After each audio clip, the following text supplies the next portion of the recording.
Ahora en Romanos 10, volvemos a esta parte. Estamos, para los que nos visitan, en medio de la última parte de una larga miniserie sobre nuestra identidad en Cristo, y específicamente estamos detenidos discutiendo en relación con nuestra voluntad y la ayuda de Dios, su Espíritu Santo, para vivir la vida cristiana. Y en relación con nuestra voluntad ya hemos visto una parte de este tema de cómo funciona la voluntad. La mente, las emociones controlan la voluntad. Lo que pensamos y deseamos es crucial en la toma de decisiones. Nuestra voluntad no es libre, sino que está sujeta a nuestro carácter, a lo que pensamos y deseamos. Eso es un tema complicado para personas que nunca lo han escuchado. En el contexto de la vida cristiana y la ayuda de Dios y la plenitud del Espíritu Santo, la voluntad de cada creyente se entrega a Dios. Y esta realidad es lo que nuestro texto, el que vamos a leer aquí en Romanos 10, declara. Este texto declara que al entregarnos a Cristo, estamos doblegando nuestra voluntad y entregándonos a Él como nuestro único Salvador y Señor. Espérenme un momento, estoy prendiendo las grabadoras. Y a partir de ese momento, nuestra relación con Dios es transformada en una serie de puntos. Y la lectura, si lo tienen en Romanos 10, por favor, dice en el versículo 8, agarramos el hilo aquí, conocemos todo el contexto. ¿Qué dice? Cercana está la palabra en tu boca, en tu corazón. Esta es la palabra de fe, la cual predicamos. Y esto es la famosa fe que salva, la que llamamos fe salvadora, ¿no?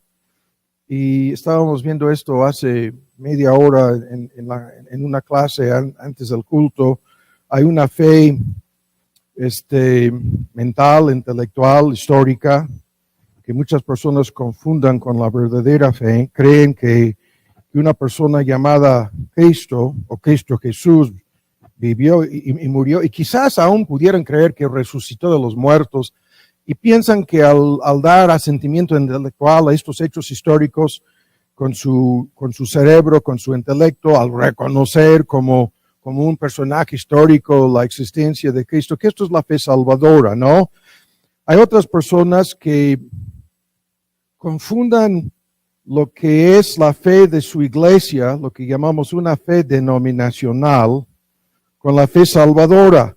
Y estas personas se identifican con alguna secta o algún grupo dentro de las filas del cristianismo, y cuando les preguntamos sobre su fe, nos dicen, yo creo lo que enseñan en mi iglesia, ¿no? La iglesia evangélica fulana, bautista, presbiteriana, metodista, luterana, anglicana, o puede ser alguna secta dentro de la iglesia católica romana incluso. Yo creo en la iglesia católica romana, lo que ellos creen es lo que yo creo, en sus subdivisiones, matices y detalles y distinciones, y piensan que esto es la fe. No lo es.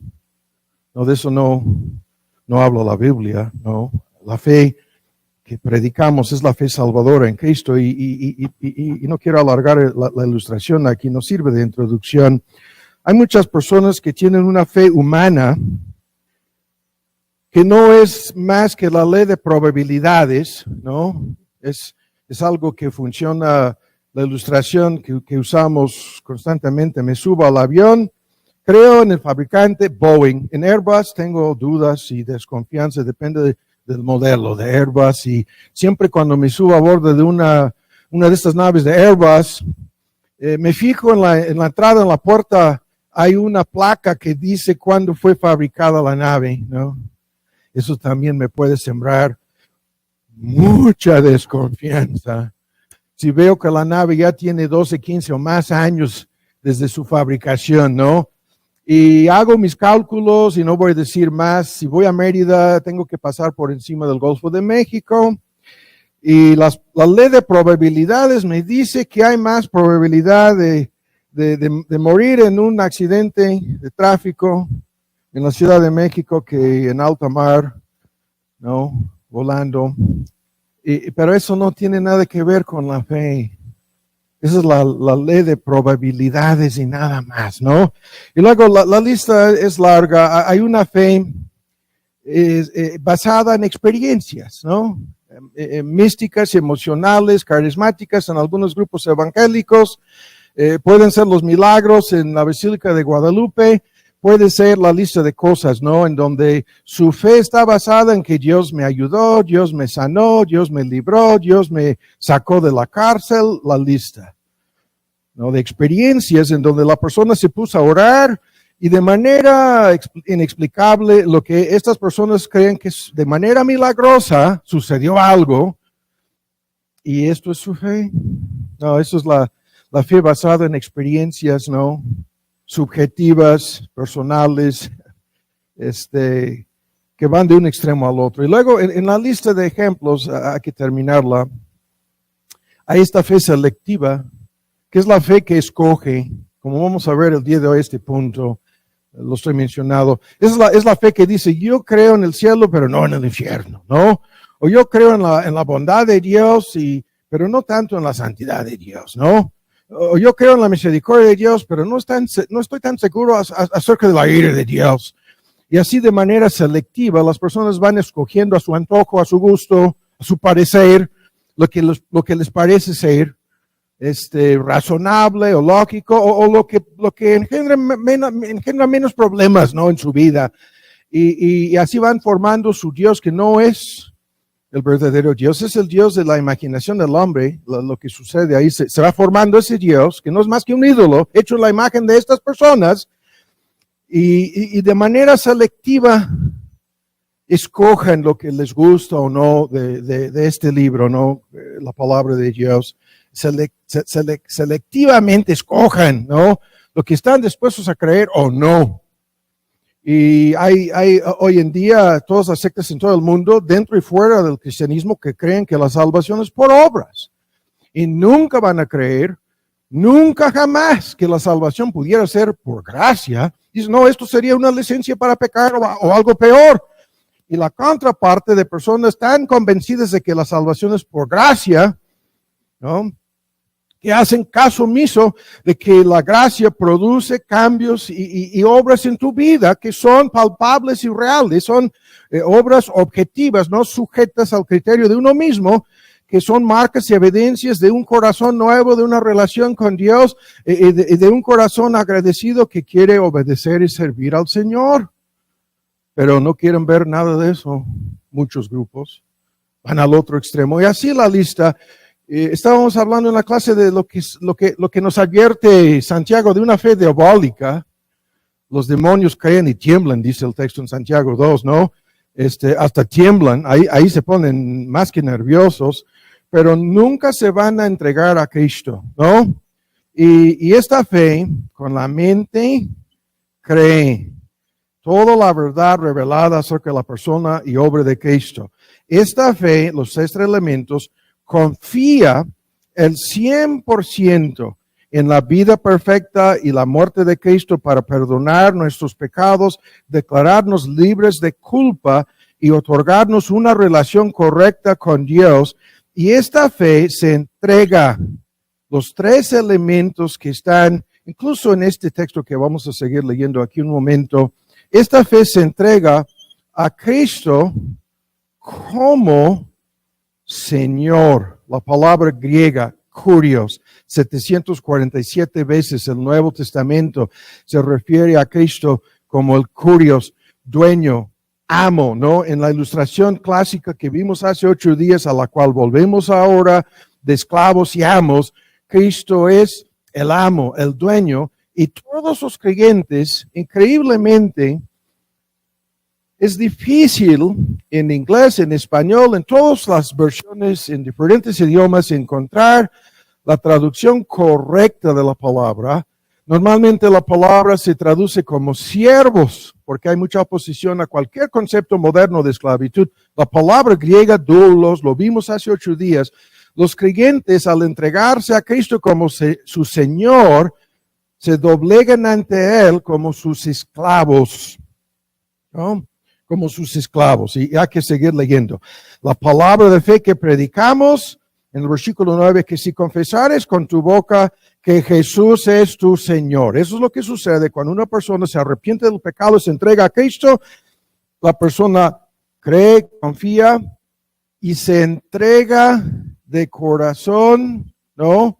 Mente, emoción, volición, se entrega de corazón al señorío de Cristo. Que si confesares con tu boca literalmente que Jesús, el Kurios, Jesús, el hombre, resulta ser el dueño soberano, incluso es el nombre de Jehová Elohim a lo largo del Antiguo Testamento en el hebreo, es un título de divinidad, que Jesús es tu Señor y creyeres en tu corazón en la eficacia de su obra salvadora, que Dios le levantó de los muertos. Esta confesión primero implica la confesión de Cristo como nuestra única esperanza, única base, única confianza de salvación. Esto es importantísimo, ¿no? Estamos confiando el 100% en lo que Él hizo en su vida, perfecta muerte y resurrección para perdonar y rescatarnos de la ruina del pecado. Segundo, estamos reconociendo con dicha confesión su divinidad. Cristo es la segunda persona en el misterio de la Trinidad. No nos vamos a meter el día de hoy, pero Él es la segunda persona de la divinidad, Dios encarnado. Y esto es lo que estamos reconociendo. Incluso los términos aquí, Jesús y Señor, son técnicos y los vemos a lo largo del Nuevo Testamento usados en esta forma, en donde implícitamente se reconoce que Cristo es Dios.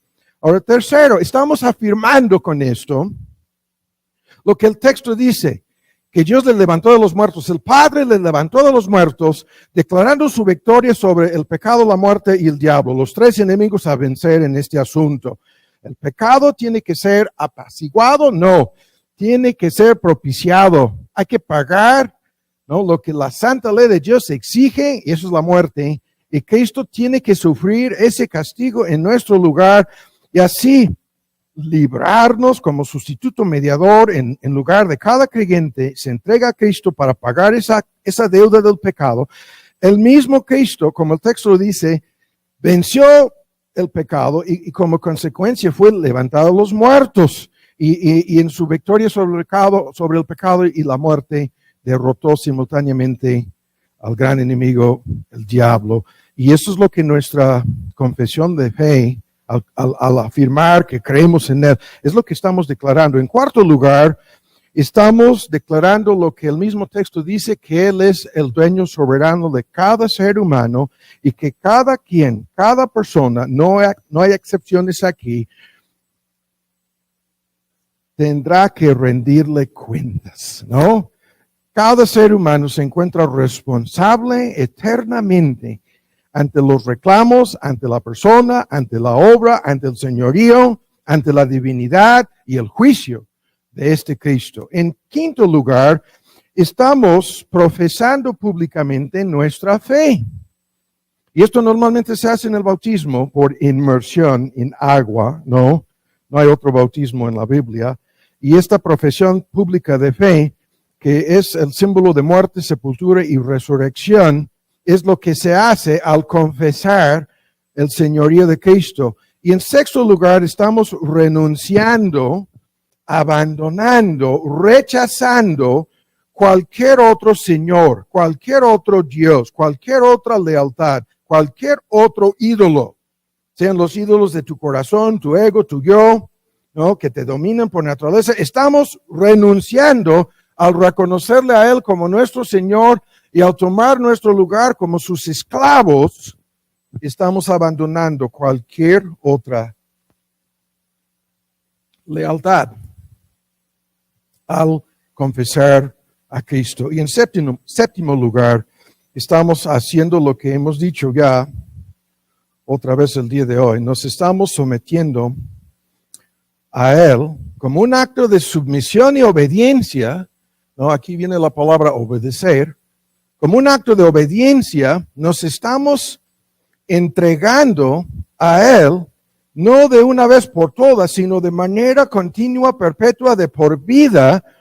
Nos estamos declarando como sus esclavos, sus súbditos, y En estos puntos, ¿no?, estamos enfocando la introducción el día de hoy, porque ahora vamos a darle seguimiento a este tema que vimos hace 8 días de la esclavitud.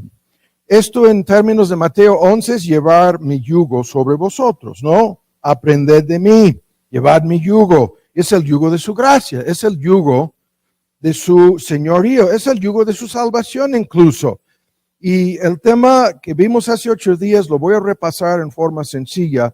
Esto introduce el concepto de nuestra voluntad y nuestra condición como esclavos de Cristo. Este concepto lo vimos hace 8 días. El esclavo vive para el beneficio de su Señor. El esclavo tiene, lo vimos hace 8 días, tan solo 2 responsabilidades a lo largo de su vida: la de obedecer al amo y la de agradar a su Señor.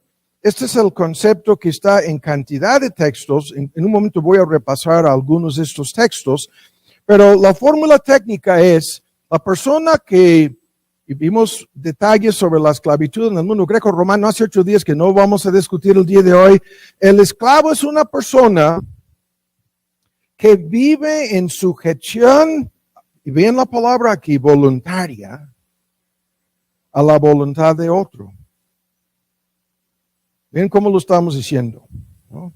El esclavo es la persona que vive en sujeción, y lo que está sujeto es su voluntad.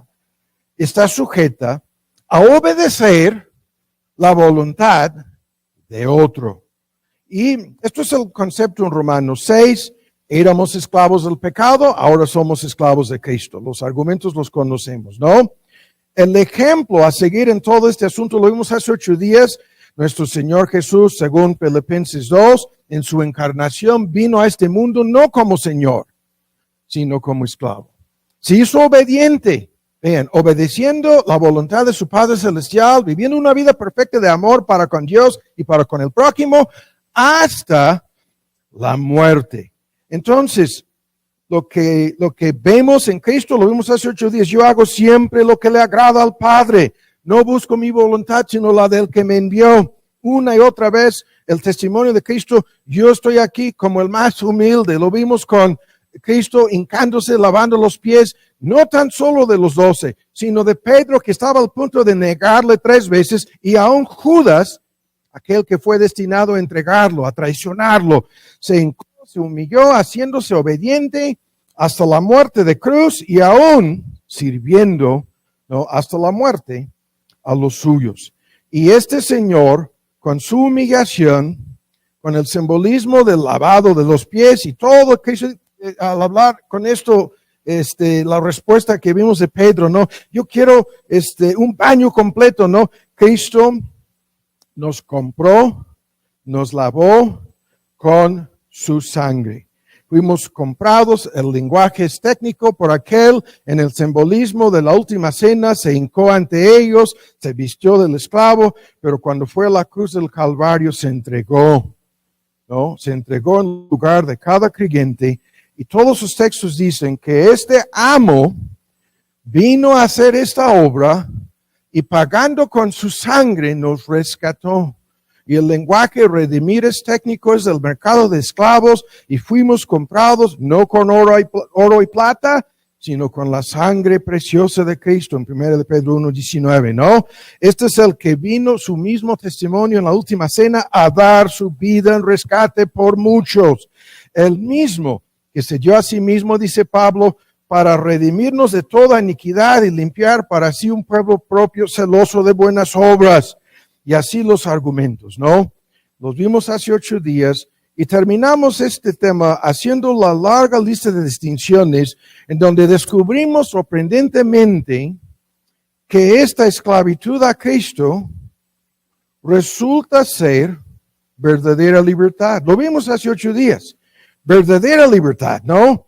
Y repasando los argumentos, los textos los vimos en parte. Somos por naturaleza esclavos del diablo y tan solo el testimonio de Cristo, si el Hijo nos hace libres, tan solo Él nos puede librar de esa esclavitud al pecado. Seremos entonces verdaderamente libres. Y por su obra salvadora en la cruz del Calvario y la obra de su Espíritu en nuestros corazones, nos libra de la esclavitud, el dominio, el control del pecado, el control del ego, el control del yo, lo vimos, ¿no? Incluso nos libra de la obligación técnica, legal de guardar la ley mosaica, los 10 mandamientos como medio de salvación. Vimos los textos. Incluso nos libró del aguijón de la muerte. Y terminamos, y aquí estoy acelerando el paso aquí para concluir, señalando temas que vienen de por medio en esto, los temas que tan fuertemente nos sorprenden al ver los textos. En Juan 15, Cristo habla de este asunto, se identifica como el Señor, dice a sus creyentes que son sus esclavos, doulos, el esclavo más humilde, el más sujeto, ¿no?, a su amo. Y luego dice, ya no les voy a hablar con este lenguaje, ya no les voy a llamar mis esclavos, ni siquiera esclavos voluntarios. Y en Juan 15, apuntan los textos, no los vamos a ver, 14, 15, les dice, no, ahora les digo que ustedes son mis amigos. Véanlo, ¿no? Lo vimos hace 8 días. Ustedes que técnicamente son mis esclavos, ahora resultan ser mis amigos. Y hay un gran argumento, porque todas las cosas se las he dado a conocer. El amo, en su último testamento, el Nuevo Testamento, nos ha dado a conocer toda su voluntad. Y en virtud de esto, el amo no habla con su esclavo, entregándole su mente, su voluntad, todo este conocimiento. Pero Cristo dice, ustedes ahora son mis amigos. ¿No? Ya no son mis esclavos, son mis amigos. Y luego el último argumento que señalábamos, estos mismos esclavos resultan ser los que son sus herederos, los que reciben el espíritu de adopción, ¿no? Y la garantía de nuestra herencia eterna, la adopción de hijos que nos convierte en coherederos con Cristo, herederos de Dios, el lenguaje apostólico, y coherederos con Cristo. Y el tema es importantísimo, porque estos mismos que son sus esclavos voluntarios en virtud de la salvación, no tan solo son sus amigos, sino son sus herederos. Y serán increíblemente recompensados al final de su peregrinación por este mundo, increíblemente recompensados por todo lo que hicieron en su servicio como sus esclavos. Y estos conceptos los dejo para ahora discutir nuestro primer punto el día de hoy. Vamos a dar vueltas a este asunto de obedecer. En un momento llegaremos al tema, pero para introducir el argumento del día de hoy, nos interesa este segundo elemento. Los 2 puntos, la responsabilidad del esclavo doulos ante su Señor, Cristo Jesús el Curios, es, primero, obedecer su voluntad, obedecer sus órdenes, y segundo, ven esto, agradar a su Señor. Ahora, el tiempo se nos está yendo, y por lo tanto traigo aquí en forma resumida una lista de textos en donde en estos textos se menciona este punto. Lo que nos interesa es agradar al Señor. Escuchen bien. El testimonio en relación con Enoc, aquel que fue trasladado de la tierra al cielo sin morir, el testimonio en Hebreos 11 dice, escuchen, fue trasladado, ¿no? Dios lo trasladó. Y luego el por qué, porque recibió testimonio, escuchen el lenguaje, de haber agradado a Dios. Ahora, ¿qué es esto? Es nuestro tema. Enoc, este ejemplo, no vamos a detenernos con su ejemplo, aquel que caminó con Dios cientos de años, escuchen, antes de salir de la tierra recibió el testimonio del Padre Celestial de haber agradado a Dios. ¿No? Así termina la vida de cada creyente en algún sentido, en teoría, ¿no? Así termina la vida de cada creyente. Sobre poco has sido fiel, sobre mucho te pondré, pero el lenguaje antes, buen siervo, a esto llegaremos, fiel siervo. Nuestro deseo es determinar nuestras vidas así. Y esto en los textos que estoy citando aquí nos va a causar muchos problemas en este mundo. Porque en 1 Tesalonicenses, Pablo dice que hemos de obedecer a nuestros amos, ¿no? Incluso comenzando el argumento es Dios, nuestro amo celestial, nuestro Señor. Y dice, no como agradando a los hombres. Y esto quiere decir que hay muchas cosas que Dios nos ordena hacer, a obedecer, que no son agradables a los hombres. Y luego en Gálatas 1 dice que si yo estuviera tratando todavía de agradar, de quedarme bien con los hombres, yo no sería el esclavo, yo no sería el doulos, yo no sería, ¿no?, uno sujeto a Cristo su Señor. Y el argumento ahí es fuertísimo porque ninguno puede servir a dos señores. Y si vamos a servirle al único dueño soberano del universo, nuestro Señor Jesús, entonces forzosamente no tan solo nos va a meter en problemas con los demás, sino que nos va a librar del deseo de quedarnos bien con los demás, ¿no? Este deseo que está bien arraigado en la inseguridad del corazón humano, alejado de Dios, de quedarse bien con los demás, de quedarse bien con el mundo, de agradar por lo menos su club de fans, por lo menos el pequeño círculo de sus amigos o sus parientes o sus seres queridos. No, si vamos a agradar al Señor, ¿no?, Él es el único al cual nos vamos a entregar con ese deseo, ¿no? El tema es profundo. Y luego en Efesios hay una larga lista de estos textos, los vamos a ver próximamente.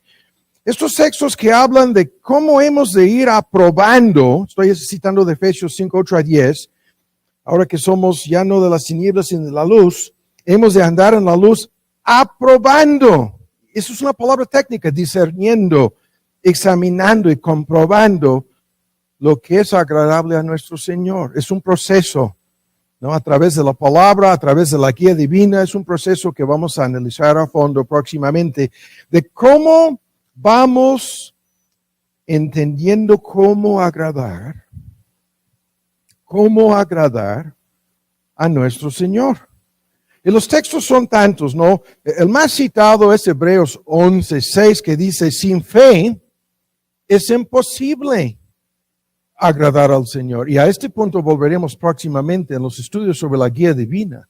Si Dios me está guiando a obedecer en algo, y yo tengo que confiar al 100% en su palabra, en su guía, ¿no? Creyendo que no me puede mal guiar, ¿no? No me puede, Dios, no me puede desviar de su camino.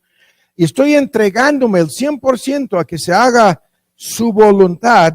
Por eso en Hebreos 11:6 dice, sin esta fe es imposible agradarle a Dios, ¿no? El tema es gigantesco. Y luego, los textos que hablan de este punto, voy a cortar aquí la lectura, son muchísimos.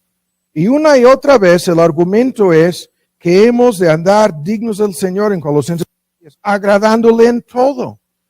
Y luego hay un argumento acerca de qué quiere decir esto, dando fruto en toda buena obra y creciendo en el conocimiento de Dios. Es un asunto más, lo vimos hace 8 días. Este amo exige que seamos sus amigos, lo vimos.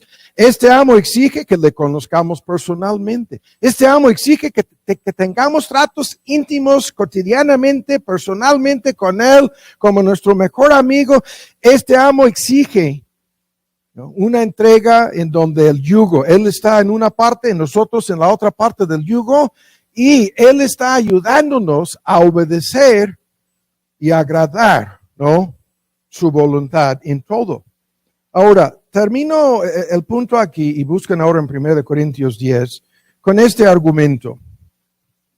Cada creyente, cada persona presente que se identifica como creyente, tiene que preguntarse de entrada aquí sobre esta realidad.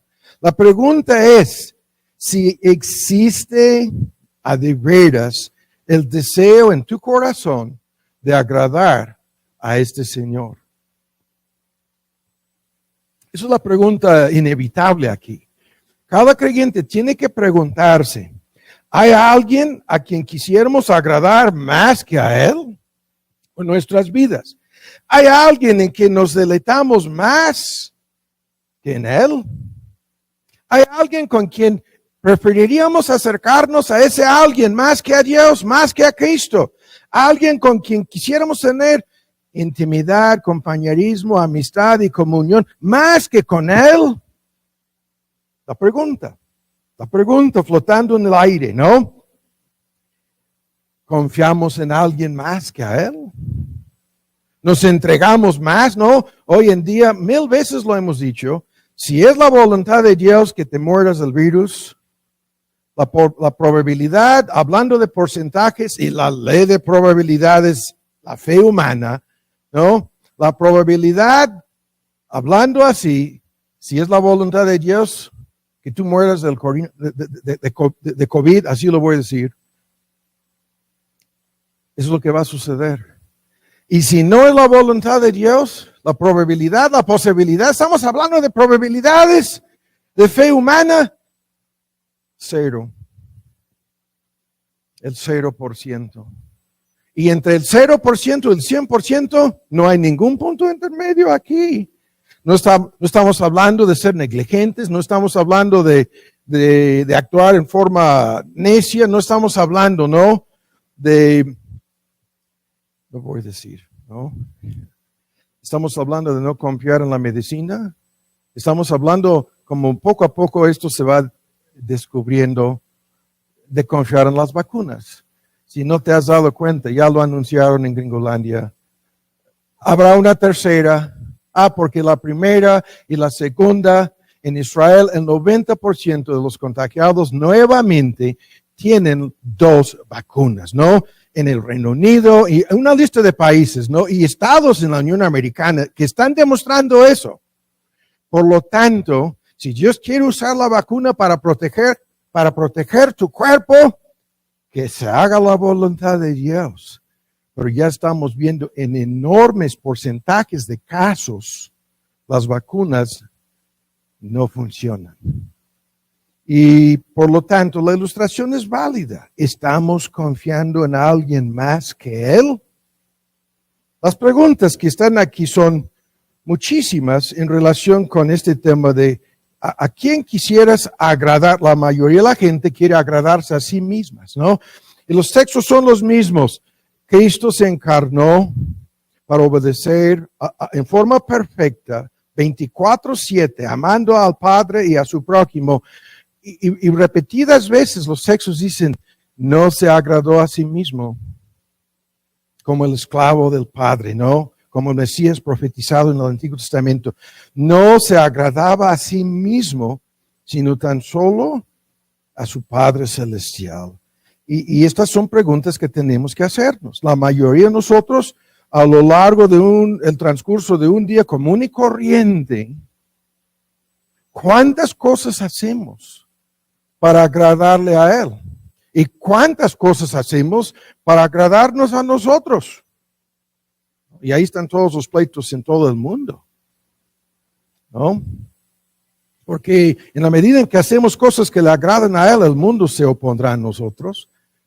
Y en la medida en que tenemos que negarnos a nosotros mismos para obedecer a nuestro Señor, habrá un conflicto dentro de nosotros. ¿No? Así.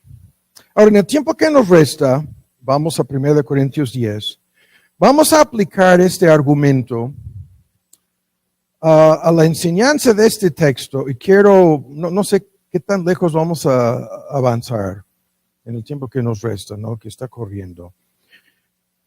Pero a este texto llegamos.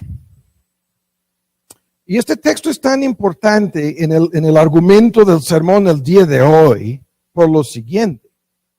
Vivimos en un mundo cristiano, entre comillas, ¿no? Estoy hablando aquí de todas las distintas versiones del cristianismo que existan dentro de un contexto evangélico, ¿no? Estoy hablando de las sectas. Y lo que encontramos hoy en día es simplemente lo siguiente. Hay una enorme cantidad de personas que se identifican como creyentes, pero lo que nos dicen es que no pueden hacer la voluntad de Dios en una lista de cosas. Nos dicen que son personas que reconocen a Cristo como su Kyrios, su Señor. Personas que en términos de Romanos 10 han confesado su señorío sobre sus vidas. Son personas identificadas continuamente en el Nuevo Testamento, con la excepción de la traducción de la palabra griega diáconos. Todos los demás textos usan la palabra doulos, esclavo. Y es como 10-1 el contraste, ¿no? Casi siempre somos identificados como sus esclavos en el contexto que vimos hace 8 días y en el resumen de hoy. Las responsabilidades de estos esclavos, agradar, acabo de resumir e introducir el concepto, y obedecer. Y estas personas, sin embargo, no obstante, nos dicen que no. ¿Cómo vamos a ver? ¿No? Increíblemente no.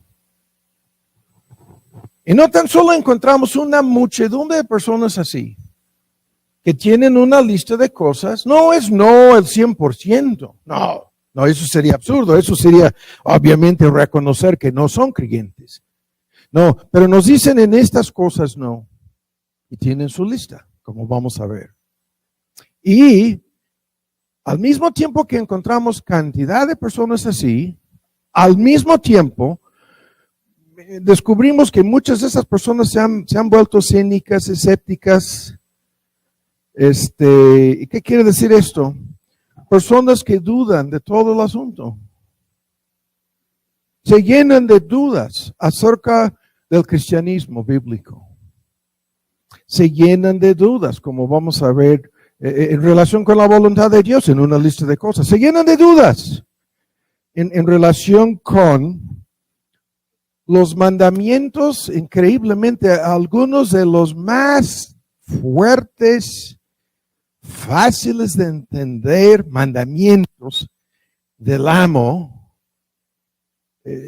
se identifican como personas que dudan de algunos de estos mandamientos.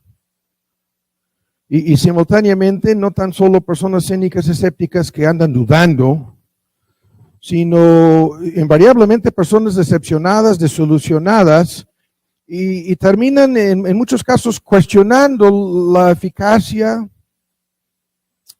la realidad, el valor práctico del cristianismo. Porque en su lista de cosas en las cuales nos dicen que no pueden obedecer y no van a obedecer a Dios, escuchan, lo que nos están diciendo es que para ellos, para ellas, que el cristianismo no funciona. ¿No? Así lo voy a cambiar, ¿no? Esto es algo muy común, lo que estoy introduciendo aquí. Lo voy a decir en otra forma. Hay personas que lo que nos dicen es, no, yo conozco a este fulano que dice ser creyente, que asiste a algún grupo, ¿no? Se bautizó, se identificó, hizo su profesión pública de fe, pero lo que veo es que no ha cambiado mucho. No. Yo he escuchado a personas que me dicen, no, dos personas que conocen a este fulano, dicen, uno dice, el 1% quizás ha cambiado. El otro dice, no exageres, es el 10%, ¿no? En donde ven algún cambio en esa persona. Están, en forma ilustrativa, están diciendo lo mismo. Lo que nos están diciendo es que siguen viendo en la vida de esa persona puntos de desobediencia, aspectos en su vida, lo que hace, ¿no? Con su vida, y peor aún, en su mismo carácter, ven cosas que no han cambiado, ¿no? Y estoy hablando aquí de cosas pecaminosas, la desobediencia. Y estas personas, en la medida en que se enredan en lo que estoy resumiendo aquí, terminan ya no tomando en serio nada de esto. Ya no lo van a tomar muy en serio. ¿Qué es lo que ya no van a tomar? El señorío de Cristo sobre la totalidad de la vida, ya no. Y en su lista, que veremos un momento de puntos, en los cuales nos dicen que no pueden obedecer la voluntad del amo. Es lo que nos dicen. Estas personas se han dado por vencidas, ¿no? En estos puntos. Se han doblegado, ¿no? No ante el amo, sino ante el pecado, ante el mundo, ante el diablo, ante esas tendencias pecaminosas que son por naturaleza una parte de su carácter, ¿no? Y al darse por vencidas y ya no tomar en serio muchas cosas, escuchan cosas en un sermón que no van a tomar en serio. Escuchan advertencias, amenazas de la palabra de Dios. Este texto viene en la lista de lo mencioné al principio, murmuraban los judíos en su peregrinación por el desierto, ¿no? Y algunos de ellos se metieron en la inmoralidad, en el versículo 8, ¿no? Lo que se llama técnicamente fornicación, ¿no? Otros se postraron ante los ídolos, la lista de pecados. Y Pablo dice, todo esto es una tremenda advertencia para nosotros, para que no caigamos en esto, para que no seamos imitadores de aquellos judíos cínicos, escépticos, decepcionados, desilusionados, no, desobedientes. Y toda aquella generación murió en el desierto. Tan solo 2 pasaron a la tierra prometida. Todos los demás de 40 para arriba fallecieron en la peregrinación que duró 40 años, ¿no? Para que el último de ellos muriera. Pero el punto, estas personas se acostumbran a desobedecer, se acostumbran al fracaso, y su argumento es muy sencillo. Yo no puedo hacer lo que el amo, lo que el Señor ordena. Lo que Él manda, lo que Él dice, lo que Él exige, no lo puedo hacer. Y se convencen a sí mismas de esto. Y se convencen hasta el grado en que esto se convierte en un pretexto, ¿no? En una excusa. Sí. Y terminan abandonando sus responsabilidades, abandonando su compromiso en gran medida con el Señor. Lo abandonan. Sí. Ahora, dejo la introducción al argumento de este texto para llegar ahora a su corazón, ¿no? Este texto dice lo que ya sabemos, muchos de nosotros que conocemos bien el texto, que los esclavos de este Señor no le pueden decir no. La famosa fórmula, el texto dice en el contexto de la vida cristiana real que no se puede decir que no se puede. Así. No se puede decir que no se puede. Y la lista, las personas que creen que sí, lo que nos están diciendo es mucho, ¿no?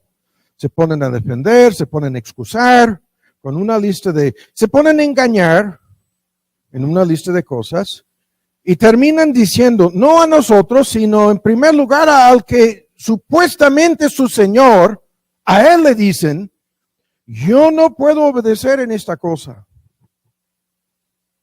¿Cuál cosa? Yo no puedo ser un testigo fiel. Y la lista comienza. Yo no puedo ser un mayordomo. Es una parte, la última palabra que mencioné aquí, diáconos, ¿no? En la forma de un sustantivo, en donde el diácono es mayordomo encargado de administrar los bienes de su Señor, y los textos que usan la palabra diácono, ¿no? En vez de la palabra esclavo, están hablando de esto. Yo no puedo ser un administrador responsable de los recursos de mi Señor. No, yo no puedo Yo no puedo ser un administrador fiel de mi tiempo, ¿no? Y la lista de mis talentos, de mis dones, de mis recursos, incluso económicos. Y la lista la conocemos. Yo no puedo hacer morir, nuestro tema que estábamos viendo hace poco sobre hacer morir, mortificar las obras de la carne en la vida cristiana. Yo no puedo hacer morir los pecados de mi lengua. Yo no puedo controlar mi lengua. Yo no puedo controlarlo. Vimos hace un mes el paquete emotivo. Yo no puedo dominar mis emociones, menos mis pensamientos. Cada pensamiento llevado cautivo, dice Pablo. No, yo no puedo. Él se declara dueño soberano de mis pensamientos, de mis emociones, de mi voluntad. Yo no puedo vivir así. Y en la práctica esto resulta en las listas que tienen hechas estas personas en su propia mente y corazón. La lista de cosas. Yo no puedo someterme a mi marido en el contexto bíblico. No estamos hablando de esclavitud, no estamos hablando no voy a decir ninguna de esas palabras. Estoy hablando de la mujer que reconoce que hay un orden en todo. Es un tema gigantesco. Incluso la ilustración apostólica, en más de un texto, hay un orden en la Trinidad divina, en donde en la armonía y concordancia entre el Padre, Hijo y el Espíritu Santo, cada uno tiene su función. Y el Hijo se sujeta al Padre. Y el Padre y el Hijo envían al Espíritu. 3 personas de la divinidad desempeñando papeles distintos en el plan de salvación y en otros asuntos. Pero el punto, yo no puedo someterme a él.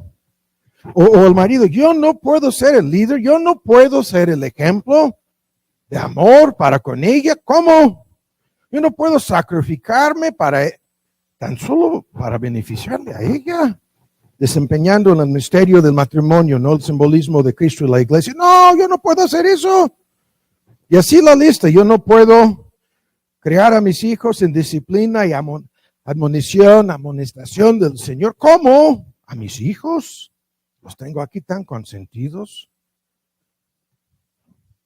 Y la lista es interminable. No puedo crecer, no puedo madurar, no puedo resistir tal o cual tentación. No puedo vencer al mundo en sus concupiscencias, ¿no? Las concupiscencias de los ojos y las concupiscencias de la carne, y peor la soberbia de la vida. ¿Cómo voy a vencer al mundo así?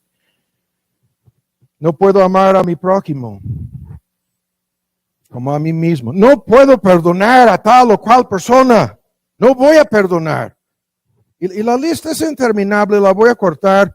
El punto es muy sencillo. Esta persona dice, yo no puedo obedecer. Y como conocemos el texto y no vamos por este camino el día de hoy, muchas personas que hablan así, es una distinción importante que hay que señalar. Hay personas que creen que no pueden. A esto nos vamos a dedicar, ¿no? En el tiempo que nos resta aquí, les vamos a mostrar que sí, pero piensan que no. Hay personas que yo creo que no puedo obedecer en este punto. Hay otras personas que lo que nos están diciendo, ¿se acuerdan de esto? Es que no saben cómo. No saben cómo obedecer en tal o cual punto. Para esto tenemos la palabra de Dios y el Espíritu Santo, ¿no? Y la guía divina incluso, para ayudarnos a hacer lo que hemos de hacer, y nos enseña en una forma tan profunda el cómo, ¿no? Hacer la voluntad de Dios. Y hay otras personas que cuando nos dicen que no pueden, lo que nos están diciendo es, no quiero, y ustedes no me van a obligar. ¿Cuántas veces hemos escuchado esto? Yo no quiero obedecer en este punto, ustedes no me pueden obligar. Y estas personas invariablemente terminan, es cuestión de tiempo, abandonando su fe, ¿no? Su profesión de fe. No es que se salvaron, si se perdieron, nunca fueron realmente convertidas esas personas.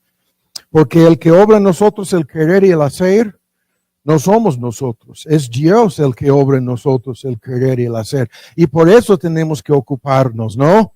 En hacer su voluntad, el argumento en Filipenses que conocemos tanto, ¿no? Entonces, los efectos de este punto son un desastre. Un desastre.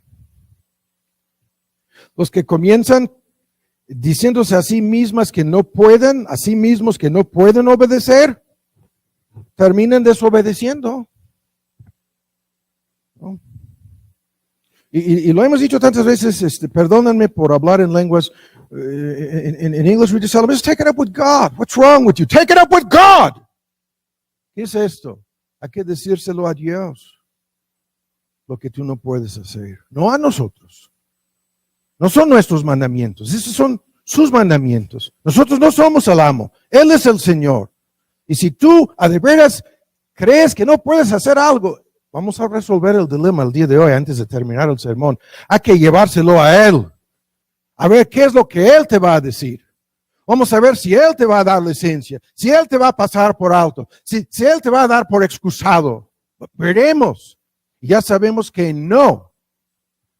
Que no. Y medio mundo piensa que sí.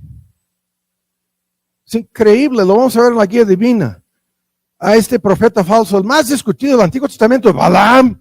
¿Cuántas veces Dios le dijo que no podía maldecir al pueblo de Israel?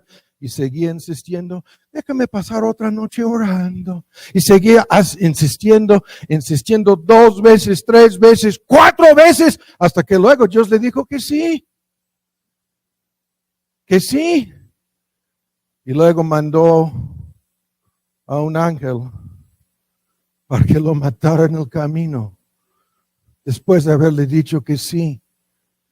Y la mula, ¿no? Oh, increíble. No quería escuchar a Dios, entonces Dios abrió la boca de la mula. Ah, por favor. Y él trató de matar a la mula. Y la mula le salvó la vida. Increíble la historia. No es increíble. Es una tremenda advertencia.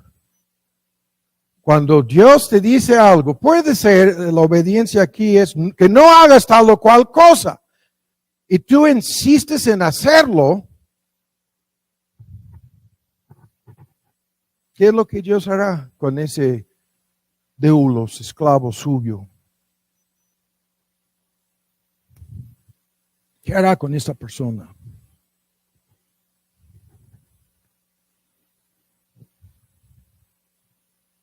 Entonces, aquí estamos, ¿no? Y para resolver el dilema de estas personas que se han metido a sí mismas, el texto dice que no hay ningún creyente que haya sido probado, que haya sido tentado más allá, ¿no?, de lo que Dios permite en su vida. El tema aquí es profundo y gigantesco. Estamos aquí resumiendo muchas cosas. Porque la persona que dice, no, los pleitos en mi matrimonio, tú no tienes idea de qué tipo de infierno vivo todos los días, ¿no? Y es imposible vivir en paz con él o con ella, ¿no? Y el texto, y por lo tanto tengo licencia para desobedecer. No. Y haz tu lista. El texto dice, no hay casos excepcionales, no hay casos especiales. No estamos diciendo que cada situación es igual, no. Pero lo que estamos diciendo es que no hay excepciones a esta regla. No. No hay excepciones a la regla. No. Y las personas normalmente van por este camino. No, mis problemas son gigantescos, ¿no? Imposibles de resolver. Nadie ha sido tentado como, ¿de veras? ¿Es cierto? Es lo que Job pensaba. Otros han sido metidos de por medio en problemas 1000 veces más graves que los nuestros? Claro que sí. Y han salido victoriosos. Así. Salón de fama de los héroes de la fe. ¿No? Y al mismo tiempo el texto está dando por sentado, todos tenemos luchas, todos tenemos pruebas, todos tenemos conflictos, todos tenemos dificultades, todos tenemos, y a esto llegaremos de hoy en 8, una lista de cosas en las cuales nos es extraordinariamente difícil obedecer. Sí, esto, el texto lo da por sentado, pero de inmediato mete de por medio el amo. De inmediato mete de por medio, ven lo que dice de inmediato. Más fiel es Dios. ¿No? Más Dios es fiel. Y no dejará que tú seas tentado, probado. No te va a exigir lo imposible. No, más de lo que tú puedes hacer, más de lo que tú puedes sobrellevar en un momento dado. Esto puede ser pasivo o activo, sin discutirlo. Dios es fiel, fiel a sí mismo, fiel a su promesa, fiel a su palabra, fiel a sus hijos, fiel a sus propósitos. El que comenzó la buena obra la perfeccionará hasta el día de Cristo. Nunca va a abandonar la obra que ha empezado en tu corazón. Y si esto no fuera así, tendríamos que irnos ya y dar la razón a todos los que hemos estado atacando a lo largo del sermón, diciendo que ellos tienen la razón. No tienen la razón. El texto dice, Dios no puede ser infiel. Dios permanece fiel. En un argumento en 2 Timoteo, no puede negarse a sí mismo. Tendría que negar su propio carácter, su propia naturaleza, sus propios atributos, su propia promesa. Este texto se convierte en realidad en una tremenda promesa. La promesa de que no permitirá que ningún creyente sea probado de tal manera que tenga licencia para decirle que no. ¿Qué tipo de Dios sería entonces? Las pruebas están bajo su control. Hay un límite. Y el límite señalado en el texto, lo que podemos aguantar en la versión antigua, ¿no? Así termina el texto diciendo, para que podáis aguantar. Se sobreentiende soportar, resistir, no colapsarse, no doblegarse, no darse por vencido. Hay un límite. Y las pruebas, en cuanto a tu obediencia, son hechas a la medida de cada uno. Son diseñadas estas pruebas individual y personalmente. Y es increíble la historia. Lo comentábamos en el Instituto Bíblico hace algunas semanas. ¿Se acuerdan ustedes del argumento, algunos de ustedes? Job y la acusación del diablo. No, esto es un cambalache. Job te sirve porque le tienes protegido y bendecido. Es el súper exitoso jefe y la empresa de transporte de ganado, de leche, de la agricultura y todo cuate, el más rico del Medio Oriente, y lo tienes así. No, dice el diablo, lo tienes sobornado. Lo tienes comprado, ¿no? En el mejor de los casos, Dios es un cambalache, tú le das tanto a Job y por eso se identifica como tu esclavo, como doulos tuyo, ¿no? Por eso dice el diablo. Nada más. No es obediencia voluntaria. No es por amor. No es porque te quiere agradar. No es ni siquiera por agradecimiento, dice el diablo. No. Escuchan. Y el cuate probado en sentido físico, matrimonial. ¿Se acuerdan? Su esposa puso la pistola sobre la mesa con una nota mejor. Hay que maldecir a tu Dios y hacer el uso correcto de esta pistola para suicidarte.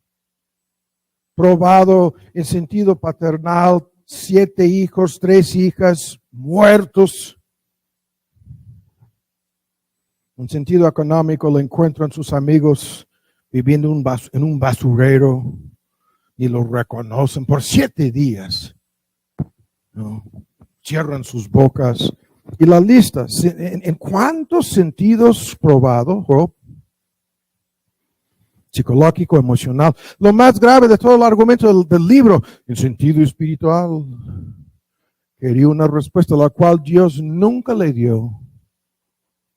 Quería su audiencia, quería reclamarle a Dios.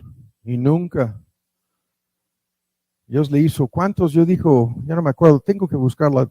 Dios le hizo en el capítulo 38, 39, hasta el final del libro, más de 100 preguntas a las cuales se hace referencia. Dios dice, si tú me puedes contestar, Job, cualquiera de estas preguntas, entonces yo te voy a contestar. Escuchan, Dios sabía lo que Job haría.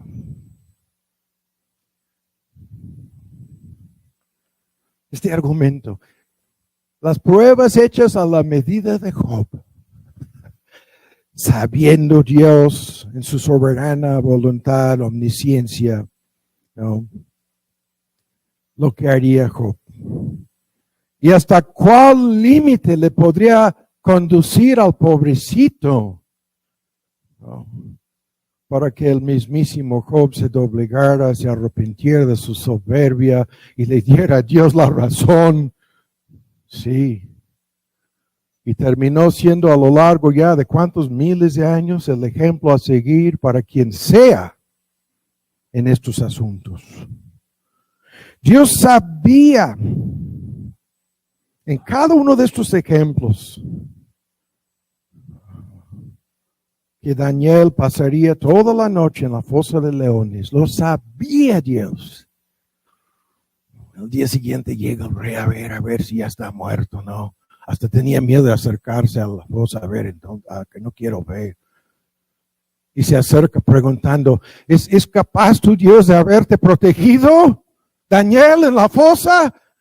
Así no quiere ver, está escuchar quizás un suspiro, alguna palabra, gemido, algo así de agonía del pobrecito ya medio muerto. No estaba muerto. Y la lista, Dios sabía que cuando aquel joven futuro rey David salió frente a Goliat, sabía Dios lo que haría, lo que sucedería. Es exactamente el argumento de este texto. Y nosotros tenemos la prueba entre tu fe y la incredulidad, tu obediencia y la desobediencia, ¿no? La fidelidad de Dios y tu infidelidad. Todo está sobre la mesa en estas cosas. Entre el bien y el mal. La autonegación, la submisión. Sin hablar de valentía, sin hablar de coraje, sin hablar de cobardía. Toda la lista aquí de contrastes y comparaciones que están sobre la mesa en todos estos asuntos. Y tenemos toda la Biblia, toda la historia del cristianismo confirmando esto. Millones de mártires anabautistas a lo largo de la Edad Media, la Inquisición en el continente europeo. Millones de nuestros antepasados. Sin hablar de los mártires hoy en día en China, en Corea del Norte, en los países musulmanes. Toda la historia del cristianismo. Y cuando tú piensas de inmediato en personas en estos lugares, en la actualidad, ¿no? Si Dios no fuera fiel a sus promesas, tú tendrías motivo para dudar. Tendrías pretextos para dudar de su poder, para dudar de su veracidad, para sospechar de que Él a lo mejor no vaya a cumplir en el caso mío, ¿no? Ahora buscan en Hebreos, no pierdan de vista nuestro texto. En el tiempo que nos resta, tenemos que encaminarnos a discutir esto en una forma más directa, ¿no? Y vamos a concluir. El tiempo se nos ha ido. Ahora vamos a Hebreos. En la medida en que Dios sea fiel, nosotros somos responsables, ¿no? Y lo que nosotros hacemos en mal interpretar este tema es que juzgamos anticipadamente lo que Dios hará o no.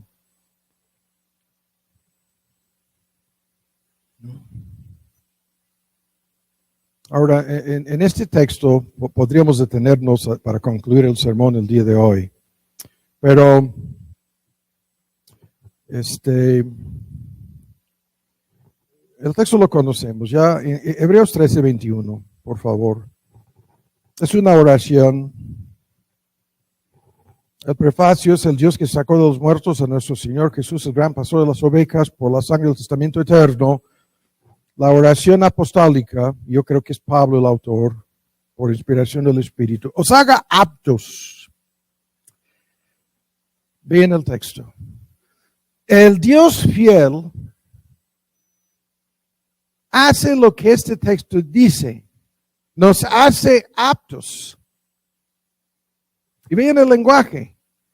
En toda obra buena, vean, es un tema gigantesco en la Biblia. Los únicos que pueden hacer obras buenas son los creyentes, porque no las hacen para ganar, merecer o recibir algún beneficio de Dios. No las hacen como un cambalache para comprar su salvación. No, son obras predestinadas para que anduviésemos en ellas, dice Pablo en Efesios, pero son la misma obra de Dios, ¿no? En medio de cualquier circunstancia. Pero vean lo que dice. Dejamos la idea de obras buenas y simplemente vean: para que hagáis su voluntad. Él nos puede hacer aptos. ¿Qué es esto?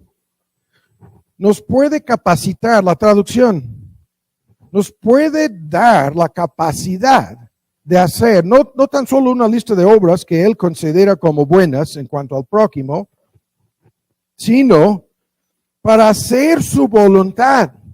Y la pregunta de cómo, vean lo que el texto dice: haciendo Él en vosotros lo que es agradable. Con este tema de agradar a Dios empezamos el sermón. Para que hagáis su voluntad, haciendo Él en vosotros lo que es agradable delante de Él, por medio de Jesucristo, al cual sea la gloria, ¿no?, por los siglos de los siglos, pluralidad de tiempo futuro sin fin en el griego. Amén. Es una oración apostólica. Ahora vean este texto que ahora lo estamos incluyendo en el argumento. Porque la palabra que se traduce hacer aptos, ¿no? Son dos palabras en español, de una sola palabra griega. Se traduce a ser adecuados, a ser suficientes. Una de las traducciones es equipar, calificar, como obra calificada, ¿no? De una persona perfectamente equipada y entrenada para que tenga la suficiencia necesaria. Todo este argumento está encapsulado en la palabra. Ahora, ¿qué es esto? Esto es la respuesta a estos que nos dicen que no pueden. El texto dice que Dios puede obrar. Y los textos que hablan así son interminables. Cuando soy débil, dice Pablo, 2 de Corintios 12, soy fuerte. ¿No? Cuando soy débil, soy fuerte. ¿No? Y en el argumento de Pablo es el mismísimo argumento. Incluso nos da una lista de cosas que nos asombran. El texto lo conocemos. Dice, me voy a gloriar en necesidades, dice. Necesidades, en afrentas, persecuciones. Y luego incluye esta palabra angustia, que es la combinación psicológica emocional que nos lleva a la desesperación. Angustias, dice, porque cuando soy débil, entonces soy fuerte. Y así el argumento es este. Es este argumento. De que en cualquier situación o circunstancia hay un poder de Dios disponible que nos hará aptos, capaces, frente a lo que sea, debilidad física, debilidad emocional, debilidad mental, frente a la oposición del diablo mismo, frente a la persecución física, frente a la persecución verbal, frente a la oposición del mundo, oposición socioeconómica, política. Haz tu lista. Ante toda la oposición del enemigo mismo, hay un poder obrando en los creyentes. Y lo que nos interesa aquí para conducirnos a concluir el día de hoy es esto. A la luz del argumento mismo, ahora vean, las cosas no son como parecen ser. No. ¿Por qué no? Porque resulta que cada prueba, cada dificultad, cada punto en que tú dices que no puedes, que tú no puedes crecer, que tú no puedes obedecer, resulta que puedes. Todos sus textos lo dicen. Puedes obedecer. ¿No? Ahora lo voy a decir en otra forma. En virtud del nacimiento nuevo, el poder del Espíritu Santo, la metamorfosis, transformación continua en parte de nuestro hombre interior. Cada creyente es, la fe es el don de Dios y la capacidad de arrepentirse es de Dios. Cada creyente es capaz de decir no al pecado que sea. Para dar un ejemplo. Esto es la libertad con la cual Cristo nos ha hecho libres. No somos perfectos ni impecables y sin embargo tenemos el poder de decir no al pecado. Y los demás son los esclavos en la peor esclavitud posible al pecado y al diablo y así, a su propio ego. Pero ¿cuál es el punto aquí? En cada una de esas pruebas nos estamos o acercando a este Dios que nos dice que sí, que podemos, o nos estamos alejando del mismo Dios por nuestra desobediencia y incredulidad. Y esto está sucediendo constantemente a lo largo de la vida cristiana y a lo largo de cada día. Nos estamos acercando a este Dios. Estamos buscando su poder.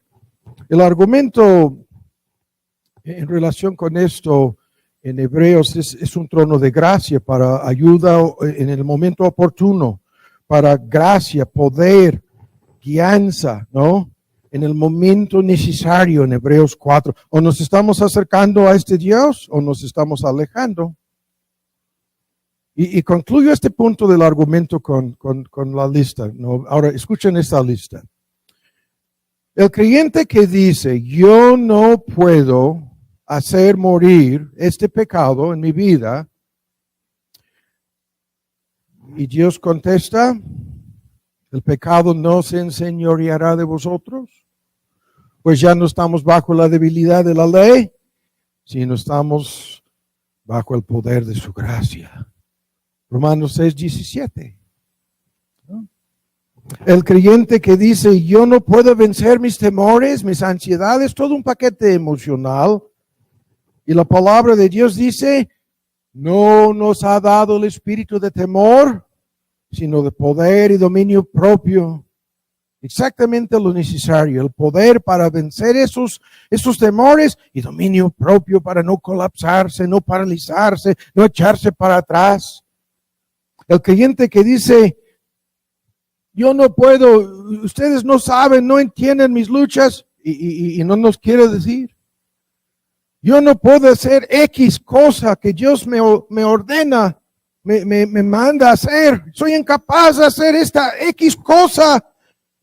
Y Dios, por boca de Pablo, contesta diciendo, todo lo puedo en Cristo Jesús, que me fortalece, que me infunde, es una palabra técnica, me infunde un suministro de energía y poder, el poder omnipotente del Espíritu de Dios. Y así la lista. Yo no puedo con las tentaciones del diablo. Y Juan contesta, el que está en vosotros es mayor que el que está en el mundo. Cristo es mayor, 1000 veces, infinitamente mayor que cualquier criatura, incluso el ángel llamado Beelzebub, Satanás, ¿no? Mismo, sí, infinitamente superior. No tienes que enfrentarte con él sin la armadura y el poder de Dios. Y así la lista. No puedo vencer al mundo, y esa es la victoria que vence al mundo. 1 de Juan 5, nuestra fe. La lista, bástate mi gracia. Y la gracia es favor inmerecido y poder. Bástate mi gracia. Suficiente es, más que suficiente, es mi gracia. Aquí no estamos diciendo que todas las tentaciones y pruebas son iguales. Menos, lo señalé al principio, que por lo anterior, que la lucha terminará en forma mágica. No. Lo que estamos diciendo es que ningún creyente jamás se ha encontrado en una situación desesperada. Realmente. Desesperada situación. No. Quisiéramos creer eso nosotros. El diablo nos lo está diciendo. No, tú no puedes en esta situación desesperada, sin esperanza, es lo que quiere decir. No. Esa situación de desesperación no existe.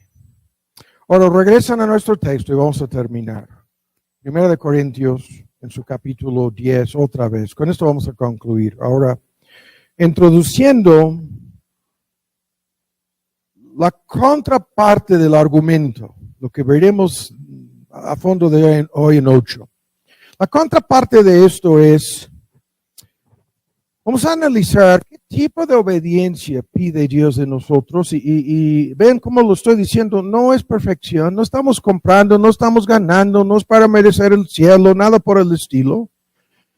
Si nuestra obediencia motivada por amor, y como vamos a ver, encapsulando una serie de puntos. Ahora, para concluir el día de hoy, quiero que veamos este argumento.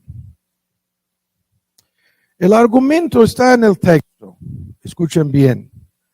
No os ha sobrevenido ninguna prueba, dificultad, tentación X, que no sea común y corriente para todos los demás, ¿no? Creyentes y no creyentes. Pero como somos creyentes, estas que sobrevienen, no es casualidad, no, la suerte no existe, es providencia y soberanía divina controlando las cosas, ¿no? Es increíble cómo, escuchen el comentario aquí, cuando tú te has metido en graves problemas, yo me acuerdo ahí estaban 10 policías tratando de llevarme ante el Ministerio Público, yo me acuerdo de ahí pasando a las 2:30, 1 de la madrugada, enfrente del Ministerio Público, no voy a decir en cuál municipio de esta gran ciudad, con uno de mis hijos secuestrados. Y luego, en un avión yendo a Guatemala, llego y agarro mi celular y rápido y furioso me dice, te dije, Tomás, que no lo iban a encerrar, pero ya está encerrado tu hijo. Y resulta que con los mismos del Ministerio Público. No voy a decir más aquí. Y te das cuenta en medio de cosas así, ¿no? Puede ser el diagnóstico médico, ¿no? Puede ser la prueba positiva al COVID, ¿no? Puede ser, tienes esta enfermedad y no es curable y no te va a matar al instante. Y sin embargo, no te va a gustar vivir con esto. Te va a costar una lucha, ¿no? Y la lista de ejemplos que estoy dando son de estos momentos cuando te das cuenta de quién es el que me ha dejado en esta circunstancia. Y de manera consciente, ya lo que era inconsciente, ahora de manera consciente viene el eco de tu pregunta en tú mismo, en el diálogo, ¿no? Este tema al cual vamos a volver, el diálogo interno, ¿no? ¿Quién está hablando con quién ahí por dentro? Y una de las personas que habla ahí no son más personas, es la misma persona. Se dice a sí misma, Dios me tiene en esta circunstancia.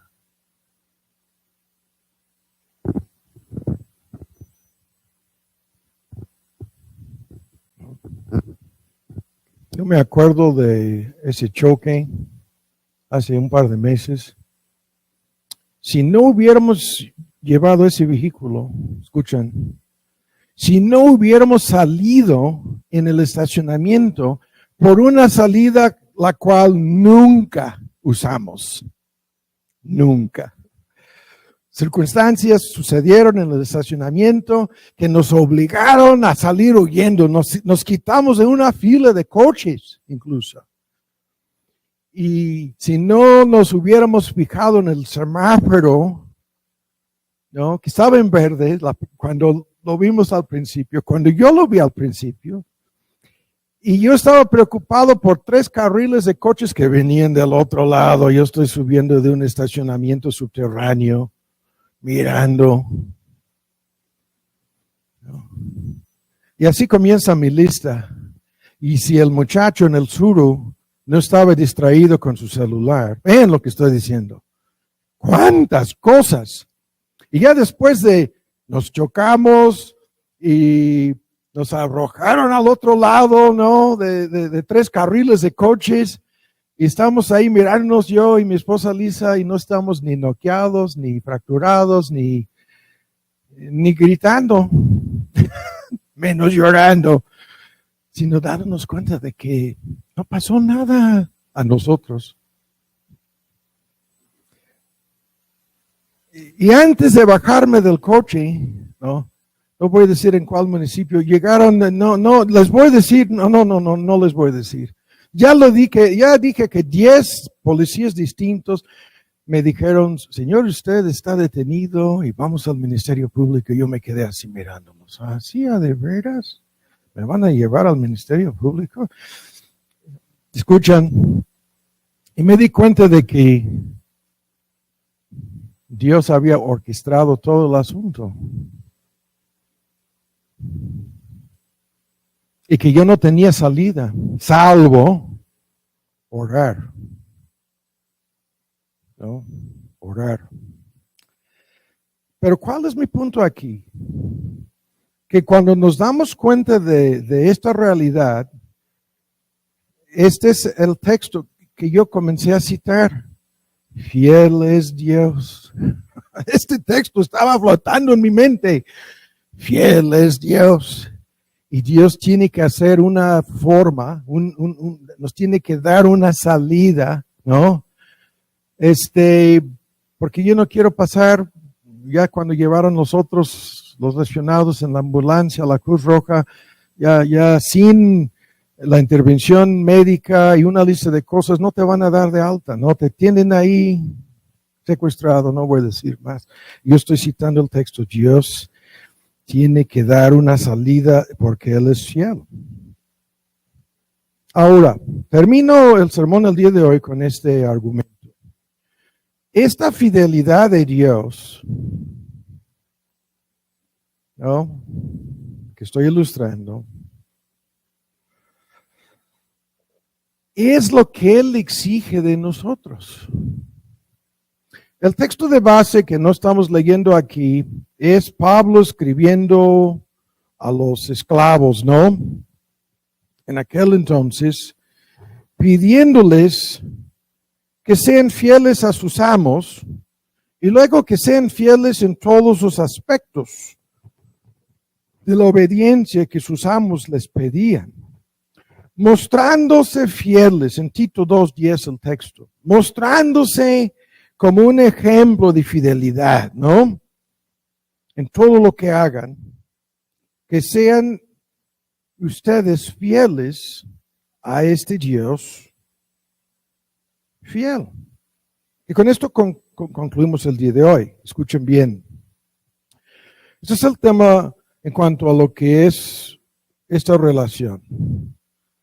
El amo busca de sus súbditos, de los esclavos, una lista de cosas. Y con esto concluyo el día de hoy, sigo diciéndolo. La primera cosa que pide es fidelidad. Sobre poco has sido fiel, sobre mucho te pondré. ¿No? Fidelidad. Eso es lo que Dios estima, es lo que Dios valora, es lo que Dios incluso recompensa grandemente, no con la salvación es por gracia. Y sin embargo, este Dios, lo mencioné al principio, nos pone como sus herederos. ¿No? Y nos va a recompensar increíblemente por todo el servicio nuestro. ¿No? La salvación es de gracia y todo el servicio que pudiéramos otorgarle a este amo será recompensado de gracia, sobre gracia, sobre gracia. Sí.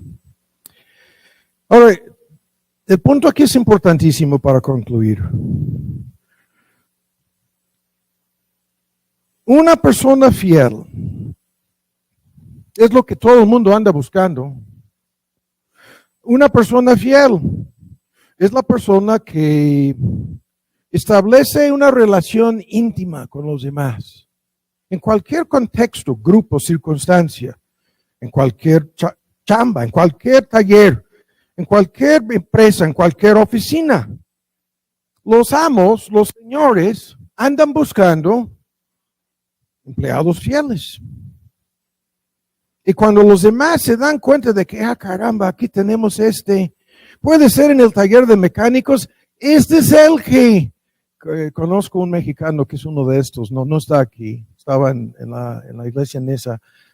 Era de las 24 horas, tú sabes de quién estoy hablando. Él podía arreglar el coche que se quedó inundado, no voy a decir más. Él podría sacar el coche que nadie lo podía arrancar, ¿no? Él podría encontrar la falla, de tal modo que se volvió indispensable para la empresa era Bimbo, no voy a decir más. Con su ¿cuántas unidades? La persona que puede, ¿no? No te va a fallar, no te va a defraudar, no te va a decepcionar. Y esta es la persona que todo el mundo anda buscando en sí, el argumento. Y al encontrar a esta persona, entre paréntesis, eso es lo que Dios anda buscando. Y lo digo así, no, Dios no te necesita. Lo vimos hace un par de meses. Dios no necesita tu dinero, ni tus dones, ni tus talentos, ni tu tiempo, ni tus posesiones materiales. No le haces falta, no. Y sin embargo, todos quisiéramos tener, incluso Dios, así lo estoy diciendo, siervos fieles. Y a estas personas, ¿qué es lo que les vamos a hacer? Les vamos a dar más oportunidades. En cualquier contexto, en el trabajo, en la familia, en la escuela, en los deportes, ¿cuánto más en la iglesia? Estas son las personas que andamos buscando. Y el lenguaje de Cristo, al que tiene le será dado y tendrá más. Y al que es fiel en lo menor y en lo poco, también lo será en lo mayor y viceversa. El lenguaje de la boca de Cristo. A esta persona, para concluir, vean, le vamos a dar más libertades, más oportunidades. Y aún, escuchen bien, esta persona no nos va a fallar. ¿Qué tipo de siervo, qué tipo de esclavo eres tú?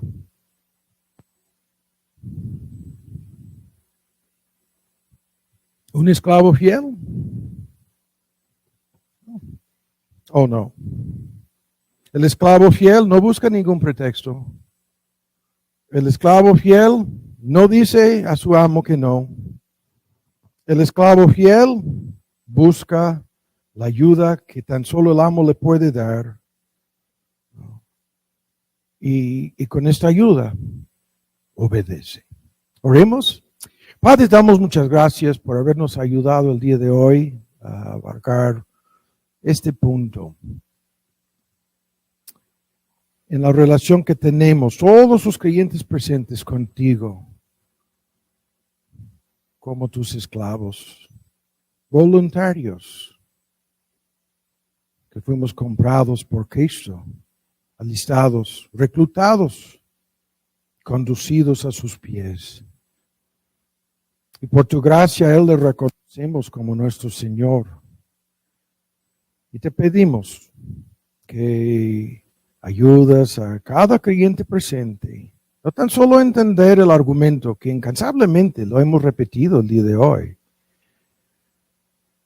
sino a salir de este lugar comprometido con tu ayuda, con tu poder y gracia, para lo que resta de esta semana, que apenas comienza hoy, día tras día, hora tras hora, momento a momento, obedecer y agradar a nuestro Señor Jesús. Por los que no te conocen, te pedimos para que puedan irse de aquí entendiendo que no son esclavos voluntarios de este amo, sino que andan en rebeldía. Son sus enemigos declarados. No le han obedecido de corazón ni una sola vez en sus vidas, ni lo harán, a menos que sean conducidos al arrepentimiento.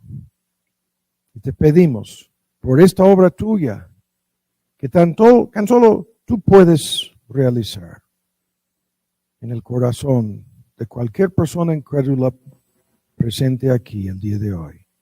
Te lo pedimos en su nombre. Amén.